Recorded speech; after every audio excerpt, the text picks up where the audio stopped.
sejam muito bem-vindos e bem-vindas aqui para a aula de Fundamentos Históricos, Teóricos, Metodológicos do Serviço Social, tá? Esse é um conteúdo que costuma cair em quase todas as provas de serviço social, tá? Eu costumo dizer sempre nas minhas aulas para concursos, na minha mentoria para concurso, tá? Que a gente tem no estudo do concurso público aqueles conteúdos que são tradicionais, né, do serviço social, que é aquilo que vai cair em qualquer concurso. E a gente tem aquele estudo que é complementar, né, que vai variando de acordo com o concurso que você vai prestar. Por exemplo, conteúdos de fundamentos, o projeto ético-político, o código de ética profissional são conteúdos tradicionais, ou seja, são conteúdos que você vai encontrar em qualquer concurso que você faça, em qualquer área da saúde, da educação, da assistência social, da previdência social, certo? E tem aqueles conteúdos que eles vão variar a depender da área que você vai prestar o concurso. Então, se você for fazer para a saúde, a probabilidade é cair mais a legislação do SUS, a política de saúde, mas se você faz para a educação, a probabilidade é cair mais a LDB, que é a legislação da saúde, né? A Lei de Diretrizes e Bases da Educação, cair a atuação do agente social na educação, tá? Então, esses são conteúdos que eles são variáveis, ele pode variar de acordo com a área que você vai prestar. Mas o conteúdo da aula de hoje é um conteúdo que você vai aproveitar para qualquer concurso que você for prestar, porque Fundamentos Históricos, Teóricos, Metodológicos do Serviço Social é uma disciplina que ela está em todo concurso, porque ela é disciplina básica do serviço social, tá? E aí nós vamos começar hoje com a aula sobre o serviço social na América Latina, a origem do serviço social na América Latina, tá? A gente, antes de entrar no Brasil, a gente vai dar um ponto aqui no serviço social na América Latina, porque tem provas que vai cobrar isso, né? Quando surgiu o serviço social na América Latina, quais foram os primeiros países, né, a ter o serviço social, né, como profissão, tá? Então, a gente vai perpassar agora por esse conteúdo, tá? E depois a gente vai dar seguimento a fundamentos normal aí no Brasil, beleza? Então hoje, né, como eu havia falado, a gente vai ter a disciplina de fundamentos teóricos metodológicos do serviço social e a nossa primeira aula é a gênese do serviço social na América Latina, tá? E aí, pensando já na gênese, né, no serviço social, na verdade, pensando em fundamentos de modo geral, eu vou trazer aqui uma dica para vocês que é infalível, gente, no estudo do concursos, né, no estudo de fundamentos para concurso. Fundamentos é uma disciplina que gera muita dúvida, gera muita inquietação dos alunos. A maioria dos alunos diz que não consegue compreender ou que teve muita dificuldade de compreender. Então, qual é a grande dica para estudar fundamentos para concursos, tá? E eu vou trazer aqui nesses slides. Então, eu quero que você, de fato, anote isso e que você siga esse caminho como um caminho para o estudo de fundamentos para concurso, tá? E aí, voltando aqui para o slide, ó, você vai seguir esse caminho. Primeiro você vai estudar o contexto histórico, como está situado aí, ó, nessa primeira setinha que vocês estão vendo aí em cima, tá vendo? Então vocês vão utilizar aí o conteúdo, né, do contexto histórico. Você vai estudar aqui, ó, o contexto histórico, certo? Por exemplo, se você pegar o serviço social em 1930, tá? Vamos tentar escrever aqui para situar vocês, tá? Desculpem a letra aí um pouco não tão certinha, porque eu ainda estou me adaptando aqui, mas imagina que você vai estudar o serviço social em 1930. Então, professor, é a origem do serviço social no Brasil, exatamente. Então, você vai começar entendendo o contexto histórico de 1930, quando é que surgiu, né, como é que se deu a história naquele período no Brasil, tá? Como foi que aconteceu, como era o governo, né, a era Vargas, quais foram as alterações políticas, econômicas, sociais que aconteceram naquele cenário, tá? Naquele contexto.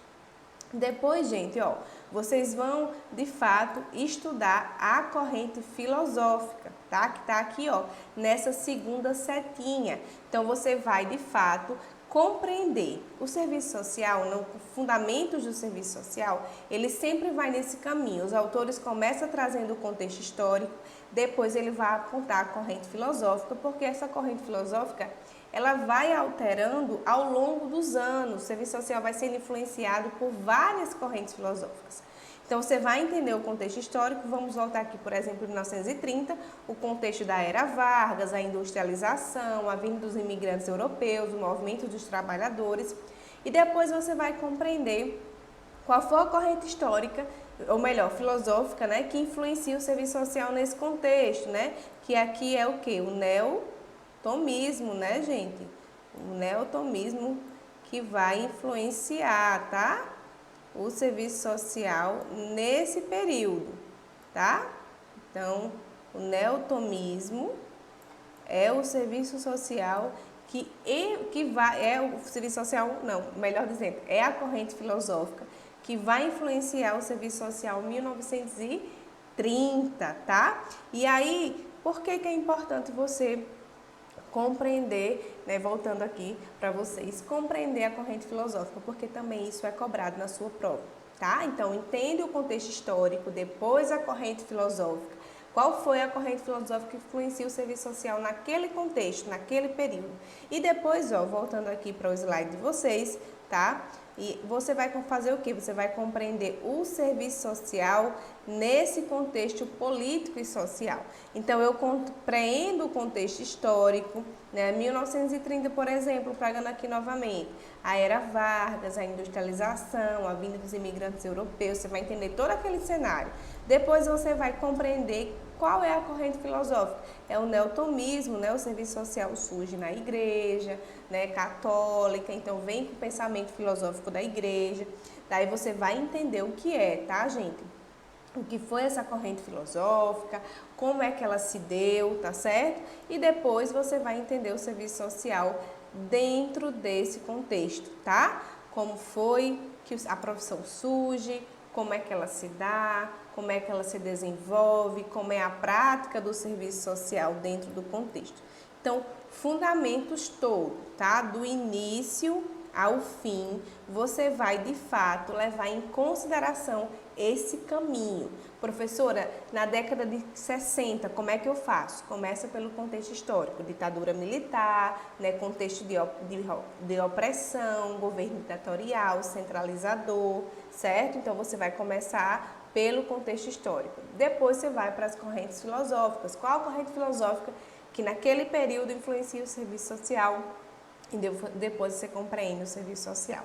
Assim, gente, fica bem mais fácil de vocês, de fato, conhecerem o serviço social, né, os fundamentos do serviço social e, de fato, direcionar o estudo de vocês para concurso, tá? A gente tem uma leitura muito densa na graduação, que é uma leitura ali dos clássicos do serviço social, que é uma leitura extremamente necessária, tá? Para que vocês peguem uma base sólida de como a profissão surge, tá? No estudo para o concurso, o que é que a gente faz? A gente pega aquela teoria e direciona para a sua prova, tá? Então, é muito importante o direcionamento para a prova de vocês, beleza? Então, direciona.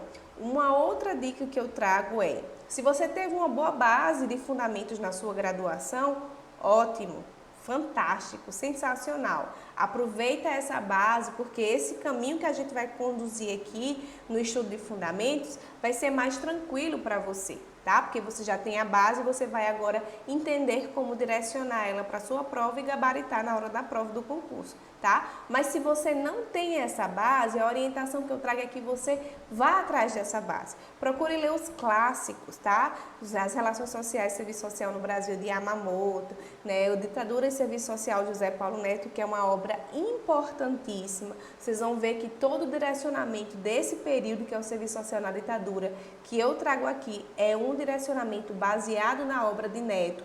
Portanto, se você não tem essa base, vai ficar muito mais complicado de você compreender, tá? Mas se você já tem a base, você já leu, você compreendeu durante a graduação, é simplesmente perfeito, porque a aula vai ser muito bem aproveitada, tá? E você vai conseguir, de fato, direcionar. A aula vai direcionar para a sua prova, tá? E eu espero que as lacunas que vocês possam ter também, que vocês consigam tirar aqui na aula comigo, tá? Eu não compreendi tão bem, professora, como eu compreendi agora lá na graduação. Perfeito, tá? Para auxiliar você aí nos seus estudos, beleza? E aí vamos dando seguimento aqui, né? Depois de que eu passo aqui, que eu passar essa informação para vocês, né? Da necessidade de seguir esse caminho, então siga sempre esse caminho, o contexto histórico, a corrente filosófica e o serviço social dentro desse contexto histórico. E aí, pensando o serviço social na América Latina, né, eu trago aqui essa obra de Manuel, né, Castro, que é a História do Serviço Social na América Latina, que ela é referência, inclusive as provas de concurso público utilizam muito ela quando cobra, né, surgimento do serviço social na América Latina. Então vai cobrar aqui essa obra de Manuel Castro. Então é uma obra, inclusive, gente, de fácil compreensão, tá? É um texto assim de fácil compreensão. Ele escreve muito bem, a escrita dele é muito suave. Então vocês podem estar adquirindo, tá? Para de fato aprofundar mais o conteúdo de hoje. A gente vai trabalhar com base nessa obra dele, beleza? Que de fato eu tenho observado aí nas provas de concurso a presença dessa obra sendo cobrada. E aí vamos que vamos aqui iniciar, né, de fato, o nosso conteúdo, tá? E aí nesses slides, vocês já podem ver, né, que eu vou começar falando do quê? Do contexto social e político, certo? Eu já deixo bem claro aqui para vocês, ó, o contexto social e político, tá? Que a gente vai tratar aonde, gente? No Chile. E aí você pode se perguntar, mas por que, professora, né? Logo no Chile, né, professora? Por que a senhora vai começar pelo Chile? Por quê? E aí já vai uma grande dica. O primeiro país da América Latina a ter o curso de serviço social é o Chile. Então, o Chile, melhor dizendo, é o país pioneiro da América Latina a ter serviço social. Depois do Chile, a gente vai ver os outros países aí sendo influenciados pela Escola do Chile, tá? E vai, de fato, influenciar os outros países da América Latina a construir, né, o curso de serviço social. Então, por isso que a gente vai começar aqui pelo contexto social e político do Chile, seguindo a metodologia lá que eu expliquei para vocês, beleza? E aí, vamos lá. Contexto social do Chile em 1920, tá? Que é exatamente quando a gente tem o surgimento da Escola de Serviço Social. Então, o contexto social do Chile, nesse período, era um contexto onde a gente tinha aparecimento de novos grupos sociais, né, na sociedade chilena, o surgimento do movimento operário, tá? Lembra disso? E esses movimentos operários, pensando no contexto político, eles traziam ideias socialistas e anarco-sindicalistas, tá? Por quê? Porque isso mudou o sistema político, que havia uma orientação para a democratização do país com a elevação das condições de vida da população, tá? Então, a gente tem um momento de turbulência política, tá? Um momento aqui de turbulência política, eu vou voltar para o slide, né, de vocês, que não estava aparecendo, mas agora está, certo? Então, a gente tem aqui, ó, novos grupos sociais, a gente tem um movimento operário e a gente tem aqui as ideias socialistas e anarco-sindicalistas com o processo de democratização do país e elevada a condição de vida da população. Então, nesse período, gente, o Chile ele estava vivendo um momento conturbado. Né? A gente tinha ali vários protestos de vários movimentos operários que reivindicavam melhores condições de vida, né, da população e que também buscava a democratização do país. Então, pensava em democratizar a sociedade chilena, tá? E isso se dá em 1920, tá? Lembra disso, 1920.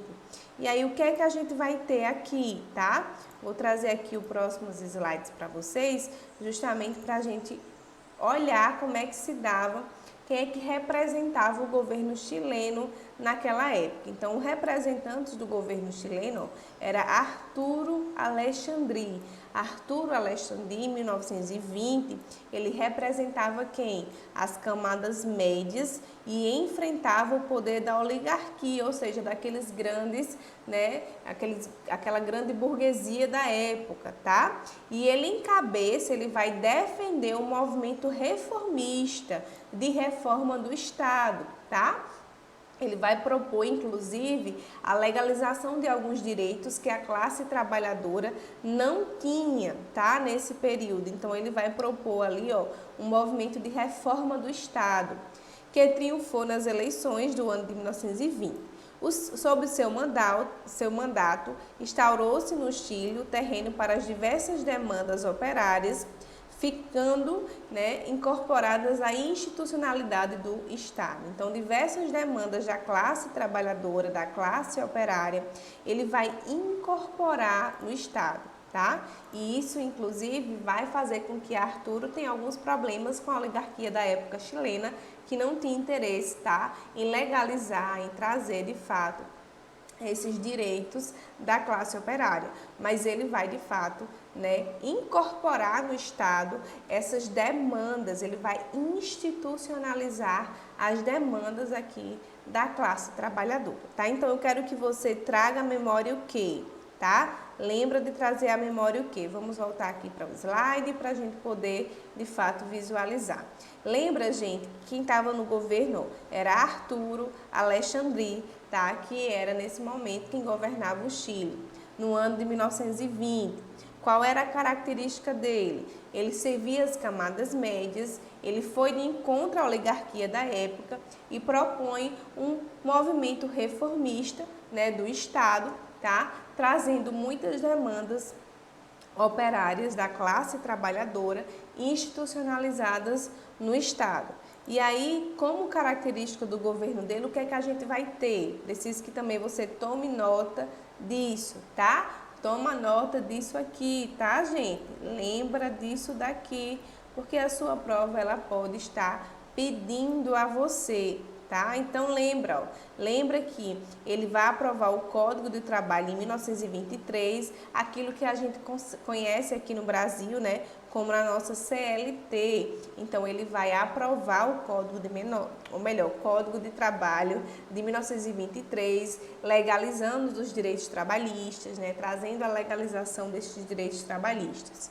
Em 1924 ele foi derrubado do governo pela junta militar. Então, uma outra característica, gente, eu vou voltar aqui para a tela para que vocês possam me ver, porque essa informação é importante para a gente ficar aqui mais próximo, tá certo? Então, lembra que o governo de Arturo Alexandri vai ser um governo muito conturbado. Ele vai entrar, ele vai sair, ele vai entrar, ele vai sair, justamente porque a gente tinha as manifestações de movimento operário, lembra disso, né? Que vai estar o tempo todo reivindicando dele e sobretudo do Estado, uma institucionalização dos direitos dos trabalhadores, mas por outro lado também a gente vai ter uma burguesia, uma oligarquia muito forte que não vai aceitar essa postura de Alexandri de reformar o Estado, de atender às demandas do Estado. Portanto, a gente vai ter um governo extremamente conturbado, tá? Então, em 1924, a gente vai ter aí a derrubada dele do governo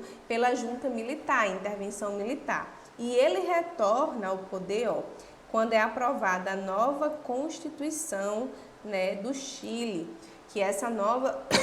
Desculpem, gente. Que essa nova Constituição ela vai estar com algumas garantias, né, da classe trabalhadora. E aí, após o retorno dele, ele ainda vai abandonar o cargo 3 meses depois que é aprovada a carta. Ou seja, ele entra e sai do governo. Por isso que eu disse a vocês que o governo dele é um governo conturbado, tá? Então a gente vai ter essa característica. Lembra que o cenário político não é um cenário político favorável, é muito conturbado, muita agitação, muitas reivindicações, os movimentos operários reivindicando direitos, a oligarquia não queria, então a gente tem essa disputa de classes e de interesses e que o governo dele vai estar ali, né, naquele meio, né, mediando esses conflitos e atendendo demandas dos dois lados, tá? Portanto, vai ser um governo muito conturbado que vai exigir dele, né, uma maior intervenção e, portanto, ele vai ter essas idas e vindas no governo. Então, ele vai entrar e sair várias vezes, tá? Então, lembra também dessa informação, beleza? E aí, diante disso, o que é que a gente vai ter? A gente vai ter mudanças que vão ocorrer na sociedade chilena.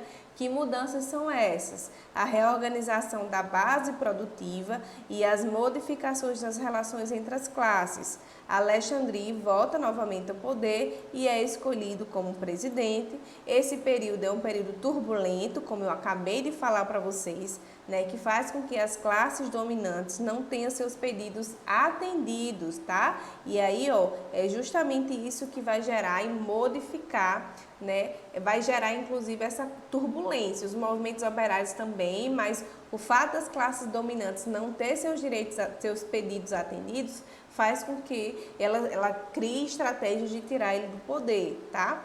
E aí a classe dominante não tem seus direitos atendidos por meio de quem? Do Estado. Então, lembra que a gente vai ter um período turbulento, tá? Um período de grandes agitações, né? De muitas rivalidades de interesses. A gente vai ter a classe dominante não tendo seus direitos atendidos pelo Estado. E lembra, gente, que a gente tem uma reorganização, ó, da base produtiva e das relações entre as classes. Por que a gente vai ter uma modificação nas relações entre as classes? Justamente porque, como o Estado agora vai incorporar e vai atender as demandas da classe trabalhadora, muitos direitos passam a ser garantidos e essas relações elas sofrem alterações. Tá? Então, é aprovada uma nova Constituição, novos direitos são garantidos, né, são atendidos ali pelo Estado e, portanto, muitas classes, a classe operária vai ter uma modificação e essas relações elas vão sofrer alterações, beleza? Então, lembra aqui dessas informações importantes. E aí, o que é que a gente vai ter?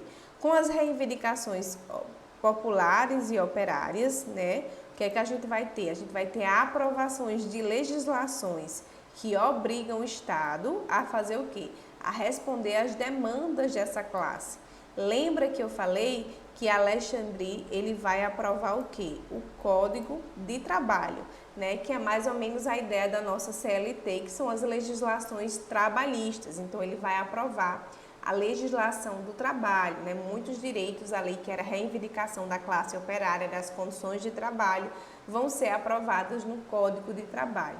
Então, muitas reivindicações da classe trabalhadora, né, como a gente está vendo aqui, ó, ela vai ser atendida pelo Estado, né, e aprovada em lei. As demandas que a classe trabalhadora tinham ali apresentadas, elas vão ser colocadas aqui, né, e aprovadas por Alexandre por meio do Estado, né? Então, a gente vai ter demandas de previdência social, por habitação, por condição de trabalho, aqui você vai lembrar do Código de Trabalho de 1921, né, que a gente viu, por saúde pública, pela questão salarial, que envolve aqui a questão de salário, de trabalho também, melhor dizendo, certo? Então, a gente vai ter, ó, todas essas demandas aí, ó, sendo atendidas, certo? Essas demandas aqui, ó, da classe trabalhadora sendo atendidas por meio do Estado. Então, a gente vai ter a aprovação aqui de várias legislações sociais nesse sentido.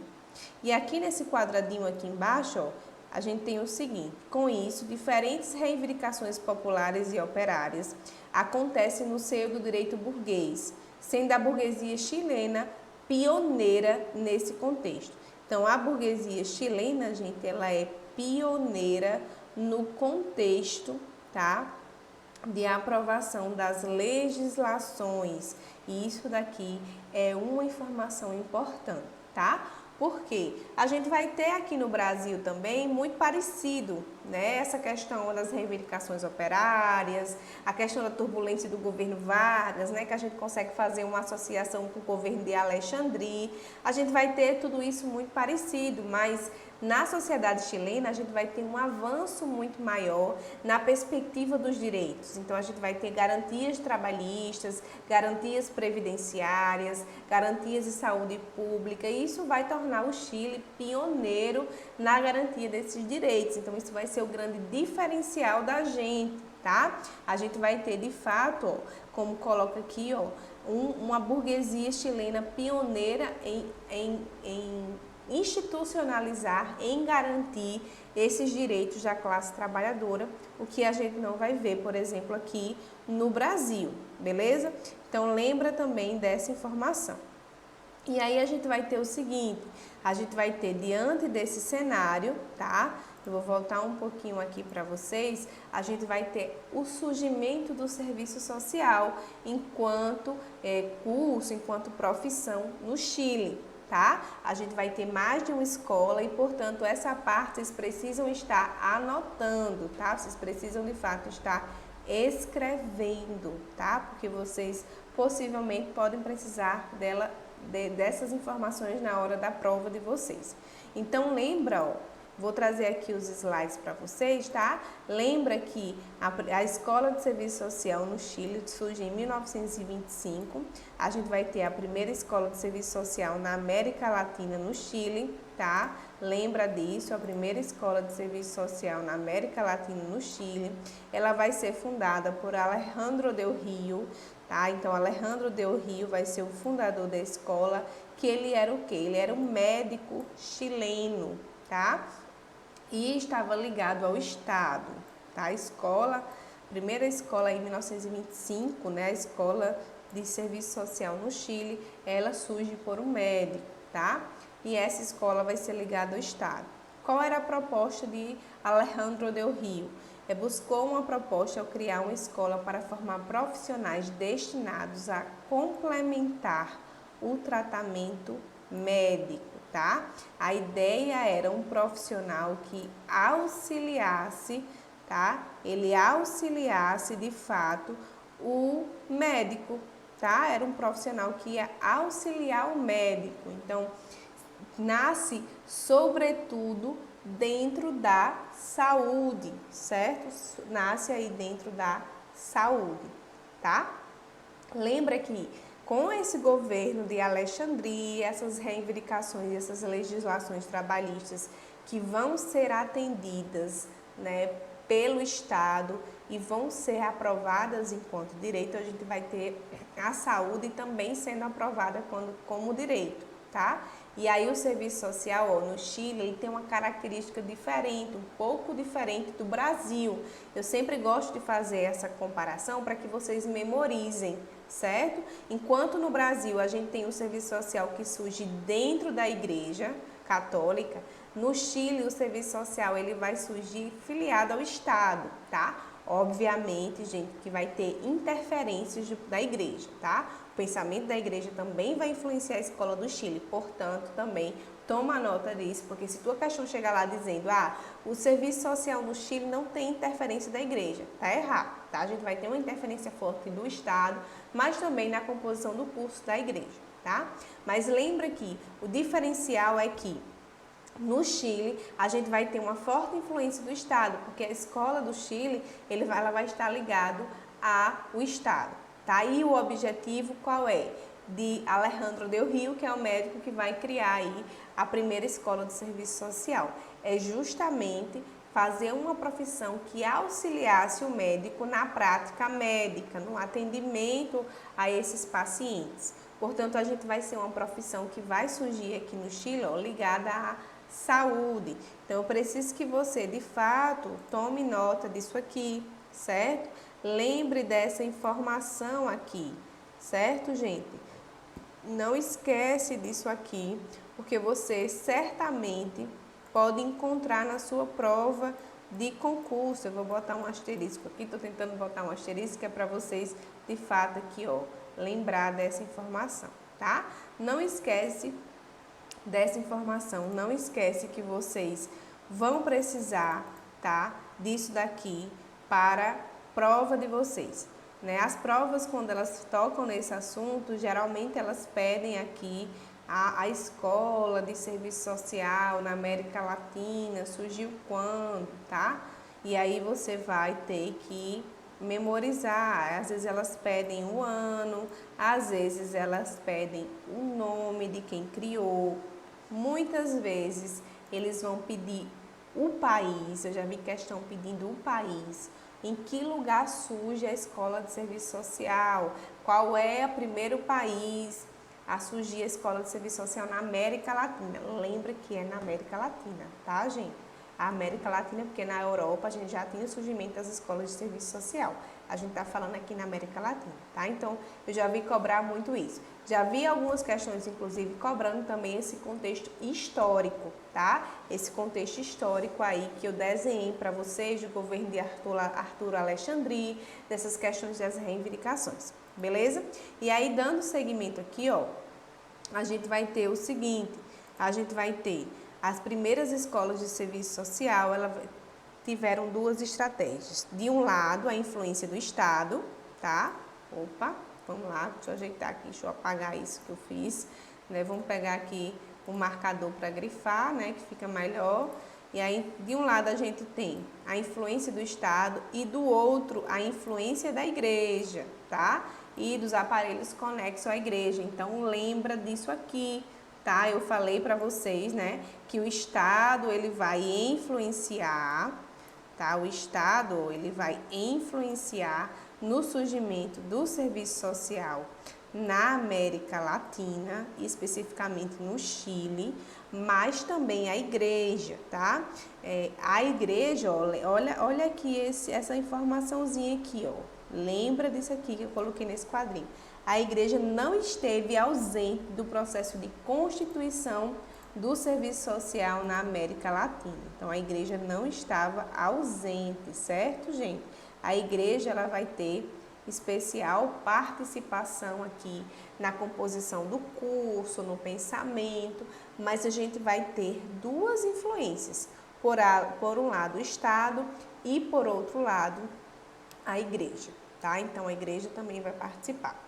Então, lembra dessas duas informações, porque isso aqui, ó, difere do serviço social brasileiro, tá? O serviço social brasileiro, a gente tem uma influência praticamente totalmente da igreja, né? A igreja vai ser a que vai pensar o serviço social, é a igreja quem vai construir, né? O serviço social vai surgir dentro da igreja, com as damas de caridade, com a ação social da igreja. Então, o serviço social nasce ali do seio, né, da igreja católica. Aqui a gente vai ter uma influência do Estado, até porque o cenário é um cenário de grandes legislações, onde eram aprovados muitos direitos dos trabalhadores, tá? E aí, por conta disso, o Estado vai vai de fato construir também o surgimento das escolas de serviço social. Portanto, lembra que a gente tem uma influência do Estado, uma influência da Igreja Católica, tá? E aí, em 1929, né, a gente vai ter a fundação e a criação da Escola Elvira Mate de Cruchaca, no Chile. Ela foi fundada por Michel Cruchaca, né, um homem público ligado à Igreja Católica, e buscou obedecer os interesses da Igreja em criar um centro aí ortodoxo, tá? Em criar um centro ortodoxo para a formação dos agentes sociais, adequadas às mudanças sofridas pela sociedade chilena. Então, em 1929, a gente vai ter a criação da Escola Elvira Mate de Cruchaca, no Chile, tá? A gente tem lá a primeira escola, né, como a gente viu aqui, ó, em 1925, e a gente vai ter em 1929 a criação da Escola Elvira Mate Cruchaca, no Chile. Ela é fundada por Michel Cruchaca, que era um homem público, né, ligado aí às questões públicas do Estado, e ele vai, de fato, criar uma escola de serviço social, ó, vinculada à igreja. Ele tinha interesse em obedecer os interesses da igreja, né, como um centro católico ortodoxo para a formação dos agentes sociais adequados às mudanças sofridas ali pela sociedade chilena, como a gente já viu, aquelas mudanças que aconteceram, né? As reivindicações, as aprovações das legislações, o movimento operário. Então, a gente vê que essa escola de 29, ela já tem uma grande influência da Igreja Católica, até no currículo dela, as disciplinas, né? Ela vai ter mais um fundo ligado aí aos princípios da igreja, a postura da igreja, aos postulados da igreja, beleza? Então, a gente vai ter em 1929 o surgimento dessa escola de serviço social, tá? E aí a gente vai ter duas diferenças entre essas duas escolas, tá? Entre a escola de serviço social criada por Alejandro Del Rio em 1925 e a escola Elvira Mate de Cruchaca, criada em 1929. Então a gente vai ver aqui essas mudanças. A escola de Alejandro Del Rio, que era muito mais ligada ao Estado. Lembra disso? Então lembra que a escola de Alejandro Del Rio era muito mais ligada a quem? Ao Estado, né? Eu vou tentar colocar aqui Estado para vocês lembrarem, certo? Ligado ao Estado, tá?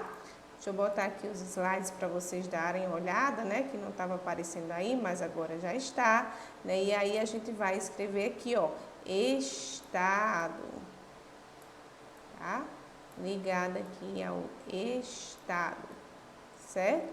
Então, a escola de Alejandro Del Rio, em 1925, ela era muito mais ligada ao Estado. Enquanto a escola de Elvira Mate de Cruchaca, em 1929, era muito ligada a quem? À igreja, né? Era muito mais ligada à igreja católica, tá? A igreja. Vou colocar aqui para vocês poderem também anotar aí do lado de vocês, para vocês memorizarem isso, beleza? Então, a gente tem a escola de Alejandro Del Rio, que aqui a gente vai ver algumas diferenças entre uma e outras. Primeiro, a escola de Alejandro Del Rio, ela vai ter interesses específicos ligados à profissão médica, então vai estar ligado muito à questão da saúde e à profissão médica. Ela tinha uma base católica, uma base doutrinária católica, aí você vai lembrar do que eu falei, né? Por mais que fosse ligada ao Estado, tá? A escola de Alejandro Del Rio também tem uma influência católica, tá? Porque o trabalho prático delimitado à profissão médica, tá? Então, a gente tinha aqui uma base da doutrina, mas a prática estava limitada à atuação do médico, tá? Então, o assistente social, ó, ele deveria ser um subtécnico incumbido de colaborar diretamente com o médico. Então, ele estava ali como um auxiliar do médico, tá? A prática estava nas mãos dos médicos e, portanto, o assistente social ele se via apenas ali como um auxiliar do médico, da prática do médico, beleza? Então, ele é muito ligado à saúde, tem uma base doutrinária da igreja, lembra disso, tá? É ligado ao Estado, surgiu por meio do Estado, porque a gente vai ter as legislações, o direito à saúde aqui, mas ela vai ter uma influência da igreja, beleza? E aí a escola de Elvira Mate Cruchaca, de 29, o que é que a gente vai ter? A gente se cabe no campo de interesses globais da Igreja Católica, tinha como objetivo recuperar a moral, a conduta moral da sociedade, porque como a gente viu, a gente tinha muitas reivindicações nesse período, né? Muitos operários, muitos movimentos operários, e a igreja via aquilo como uma falta de conduta moral. Portanto, o objetivo era recuperar a conduta moral. Uma atuação ampla cobrir, melhor dizendo, um amplo espaço da questão social que se tinha naquele período, tá? A profissão vista como vocação, daí isso aqui está muito ligado ao serviço social brasileiro, e a formação de uma escola que se aproximava da ciência e da técnica. A prática estava ligada à Igreja Católica, ligada à fé e à caridade cristã, tá? Então, estava ligada à fé e à caridade cristã. Então, você já vê que a segunda escola, de 29, já é uma escola muito mais baseada no pensamento da igreja, na questão dos princípios e postulados, a questão da fé e da caridade cristã, muito ligada à questão da vocação, né? Na vocação por atuar como assistente social. Então, está muito ligada, gente, à perspectiva do surgimento das escolas de serviço social no Brasil, tá? Então, a gente vai ter essas duas, mas a segunda com essas características, tá? Então, lembra disso, toma nota disso aqui, tá? Porque, com certeza, você vai de fato precisar na hora da sua prova, se cair, certo? Lembra que a primeira escola de serviço social, ela vai surgir no Chile em 1925, durante o governo de Arturo Alexandre. A primeira escola, ela é ligada ao médico Alejandro Del Rio, que tinha como objetivo criar uma profissão que fosse subtécnica ou auxiliasse a equipe médica, né? Auxiliasse a profissão do médico, tá? Então lembra disso, lembra que ela tem uma forte influência do Estado, mas também da igreja. A base doutrinária era ligado à igreja, beleza? Então lembra dessas informações, porque as provas geralmente cobram isso, quando elas trazem, né, o surgimento do serviço social na América Latina, então elas vão cobrar especificamente isso. Lembra que também foi no Chile que surge aí a primeira escola de serviço social, né, na América Latina. E aqui, voltando para os slides, o que é que a gente vai ter mais? Então, a gente vai ter, gente, a gente vai ter as primeiras escolas na América Latina seguindo aqui, vamos lá, deixa eu ajeitar isso aqui, apagar isso aqui, vamos apagar e vamos grifar, tá? Então, vamos lá. A gente vai ter as primeiras escolas, né, de serviço social na América Latina. E eu preciso que você também traga isso aqui à memória de vocês. Então, em 1925, olha aqui o ano, a gente vai ter a primeira escola no Chile. Então, o primeiro país a surgir a escola é no Chile, tá? 1925, decora a data, tá? A segunda, em 1936, é aqui no Brasil, então muito mais fácil de lembrar, certo? Em 1923, a gente vai ter a primeira escola de serviço social no Brasil. Em 1937, a gente vai ter a primeira escola de serviço social no Peru. Então, na América Latina, a gente vai ter esses três países, ó, Chile, Brasil e Peru, como os países que vão ter as primeiras escolas de serviço social na América Latina. O Chile em 1925, o Brasil em 36 e o Peru em 37, tá? Você inclusive pode, eu vou tentar aqui escrever para vocês, que vocês podem, ó, escrever assim do lado, ó, 1925, tá?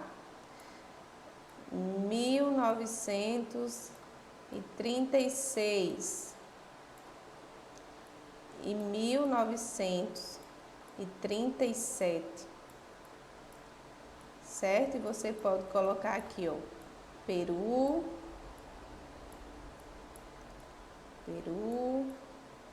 ou melhor, Peru não, Chile, né? Vamos apagar aqui. O Chile,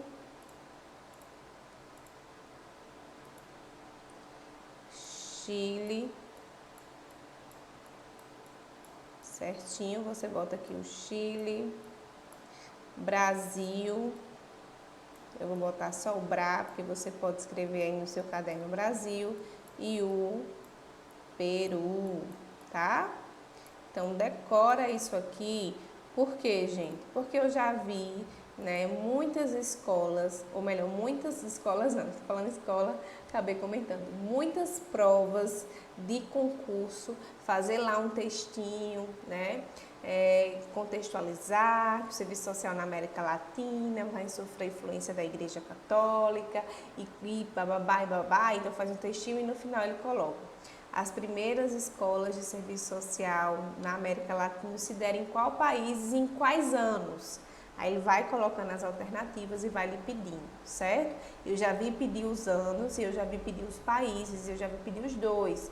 Então, traz isso aqui de memória. 1925, Chile. 1936, Brasil. 1937, Peru, tá? E aí você já memoriza isso. Prova de concurso, você tem que memorizar algumas questões, inclusive datas, porque muitas vezes eles pedem a data, beleza?